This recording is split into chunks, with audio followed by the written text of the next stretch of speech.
हाँ, नमस्कार साथियों, वेलकम बैक। आपका अपना YouTube channel GP sir maths आपका हार्दिक स्वागत है। आज अपन बात करेंगे कौन सा क्लास 9 और एक्सरसाइज रहेगी 4.1। बहुत ही इजी है और छोटी भी है। इजी इसलिए है कि छोटी है ना। और इसके बारे में इंट्रोडक्शन का वीडियो अपने डाला था, उसको पहले पक्का देखना। अगर आज आपने नहीं देखा है तो उसको पक्का देखना, तो आज ये आपको अच्छे से समझ में आ जाएगा। वैसे था कुछ नहीं, चैप्टर का नाम क्या था? Linear equation in two variable. इसमें टू वेरिएबल होंगे, एक एक्स होगा दूसरा वाई होगा, और लीनियर होगा। इसका मतलब उसकी जो एक्सपोनेंट है, उसकी जो डिग्री है वो 1 रहेगी, घात जो रहेगी वो क्या रहेगी? 1 रहेगी। चलो आते हैं अपन सॉल्व करते हैं। कर दे? अरे सर आज तो टेस्ट है। टेस्ट तो होगा ही है। जीवन में अपन कई टेस्ट देते आए हो, उनसे घबराना नहीं है। कई एग्जाम दिए और हर कदम पे अपन एक नया टेस्ट देते हैं। बिल्कुल कॉन्फिडेंट रहिए आप। इसमें क्या आपने को एक फ्रेम करना है क्या? हाँ, लीनियर पेयर बनानी है। क्या बनानी है? लीनियर पेयर बनानी है। कैसे बनानी है देखो। एक पुस्तक का मूल्य कलम से दुगुना है, या the cost of a notebook is twice the cost of a pen. तो पेन की जो कॉस्ट है उससे दुगुनी है किसकी? नोटबुक की।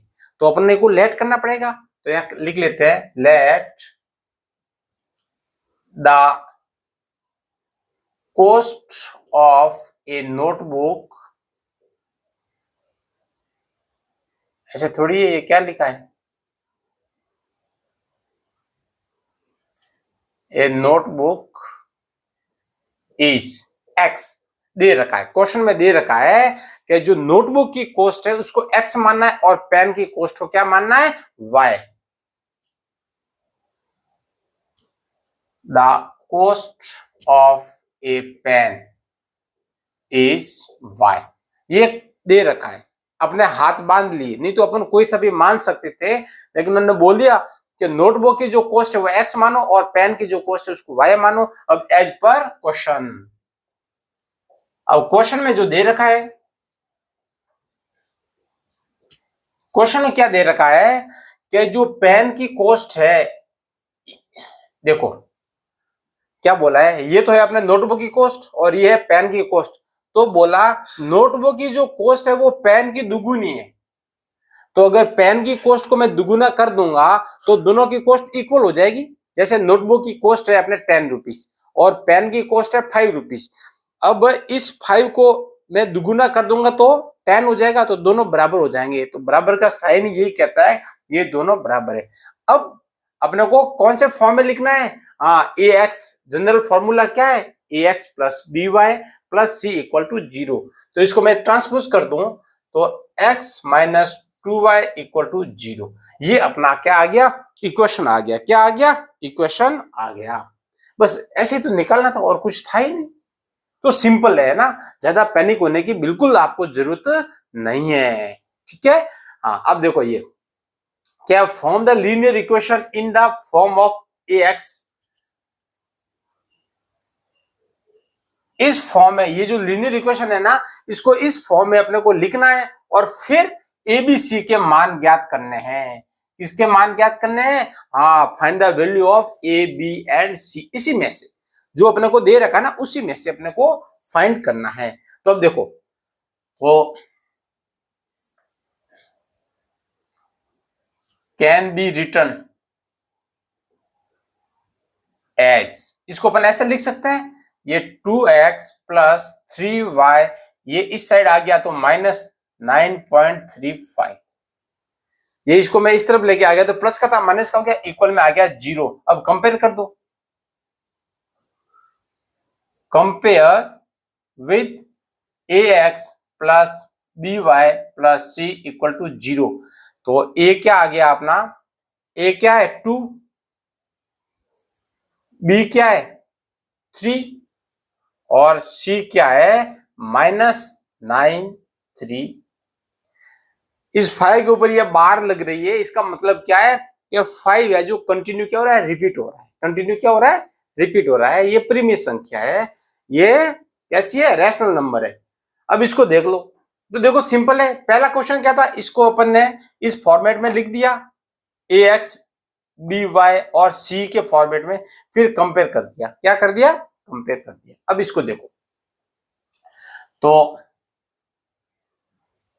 वी कैन राइट एज, इसको मैं क्या करूं, x plus -1/5y plus -10 equal to 0। इसको अपन ऐसे भी लिख सकते हैं, क्योंकि अपने को अब सर आपने या तो लिखा ही नहीं, अरे ये लो,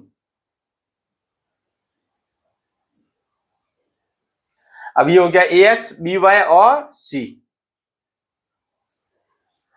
अब देखो इसको कंपेयर कर दो, किसके साथ कंपेयर करना है, कंपेयर विद अपनी जो जनरल फॉर्म है उसके साथ, ax plus by plus c equal to 0। तो हेयर a अपना क्या है, देखो इसके आगे कुछ भी नहीं है, कोफिशिएंट नहीं है, इसका मतलब एक तो है, b क्या है अपना, ये देखो y के आगे क्या लगा हुआ है -1/5 और c क्या है अपना -10। बस कितना इजी है, बहुत ही इजी है। तो हाँ ऐसे तो क्वेश्चन आएंगे एग्जाम में भी। हाँ अब देखो इसको पहले कर लेते हैं, इसको कैसे करेंगे, तो लिख लेते हैं वी कैन राइट एज, अपन कैसे इसको लिख सकते हैं, x -3y, ठीक है, इक्वल टू 0। इसको थोड़ा मैं रीअरेंज कर दूं कि x plus -3y plus 0 equal to 0। ये कुछ नहीं दे रखा है ना, c की वैल्यू नहीं दे रखी, तो उसको 0 मान लो। और अब इसको कंपेयर कर दो, compare with ax plus by plus c equal to 0। तो a क्या आ जाएगा, a अपना इसके साथ कुछ नहीं है तो 1, b क्या है अपना -3, c क्या है अपना 0।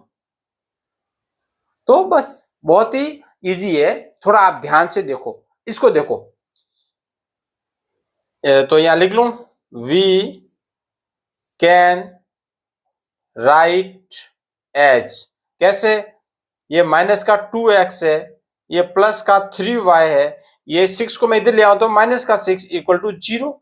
या इसको मैं ऐसे लिख सकता हूं -2x plus 3y plus -6 equal to 0। अब कंपेयर कर दो, तो compare with ax plus by plus c equal to 0।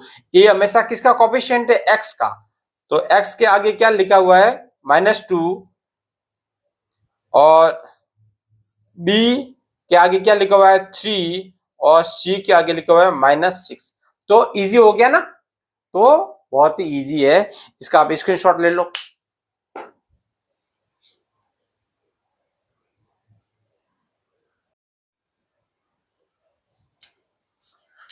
तो हाँ देखो अभी 4 और रहे हैं, उसको भी अपन फटाफट करते हैं। देखो ये क्या 2x इजिकल टू -5 है, तो वी कैन राइट एज, हम ऐसे भी लिख सकते हैं, कैसे कि 2x plus 5y plus 0 equal to 0। देखो इसको इस साइड लेके आगे तो प्लस का हो गया। अब कंपेयर कर दो, compare with ax plus by plus c equal to 0। तो a अपना क्या हो गया 2, b क्या हो गया अपना 5 और c अपना हो गया 0। ठीक है, अब देखो इसको, तो वी कैन राइट एस, देखो ये y है, तो देखो x इसमें नहीं दिख रहा है ना अपने को, x नहीं दिख रहा है, तो अपन 0 कर दो, 0x plus y plus -2 equal to 0। अपने को x नहीं दिख रहा है, तो x का मतलब इसका जो कोफिशिएंट है वो 0 था, और 0 को x से मल्टीप्लाई कर दिया तो क्या हो गया 0 हो गया। तो अब लिख लो कंपेयर